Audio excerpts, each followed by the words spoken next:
Nabi Ishak merupakan putra kedua dari Nabi Ibrahim dan istri yang bernama Sarah. Nabi Ishak dilahirkan 14 tahun setelah Nabi Ismail di kota Hebron, Palestina pada 1897 sebelum Masehi.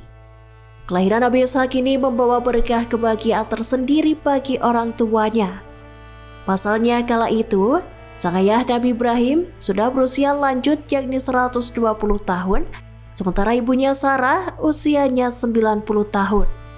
Ishak ditugaskan meneruskan dakwah Nabi Ibrahim di tanah Palestina yang harus menyembah Allah Ta'ala, mendirikan salat hingga mengerjakan kebajikan-kebajikan yang diperintahkan Allah. Namun ada ujian pertama yang harus dihadapinya. Ishak tak kunjung menikah hingga usia 40 tahun, seiring dengan menuanya usia Nabi Ibrahim. Lalu Nabi Ibrahim meminta kepada salah satu pelayannya untuk pergi ke Irak guna mencarikan calon istri untuk Ishak. Akhirnya didapatkanlah wanita bernama Ribka, anak dari Nahor. Nahor merupakan saudara kandung Ibrahim. Dengan kata lain, Ribka merupakan sepupu Ishak sendiri. Ujian tak berhenti sampai di situ saja. Ternyata Ribka divonis mandul dan sulit memiliki keturunan. Namun Nabi Ishak tak menyerah. Dia berusaha dan memohon kepada Allah agar diberikan keturunan untuk melanjutkan riwayat dakwahnya.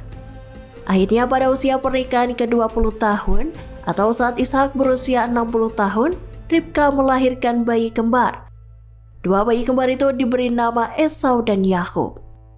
Saat bertumbuh dewasa, Esau dan Yakub memiliki ketertarikan yang cenderung bertolak belakang. Esau lebih suka mengasah kemampuannya dalam hal berburu hingga menjadi pemburu yang handal, maka ia lebih suka tinggal di padang. Sedangkan Yakub lebih berperangai lemah lembut. Ia lebih suka tinggal di rumah untuk membantu ibunya memasak.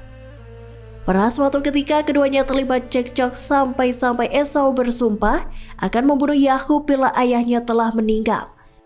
Ribka panik dan menyuruh Yakub segera pergi dan pindah ke daerah Laban, Mesopotamia.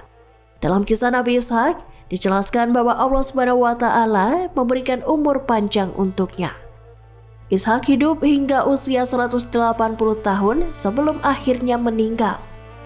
Sebelum meninggal, Nabi Ishak juga telah menjalankan dakwah dengan baik serta membuat Yakub dan Esau kembali rukun sebagai saudara.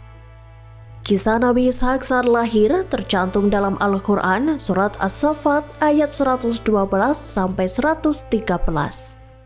Terima kasih sudah nonton. Jangan lupa like, subscribe, dan share ya.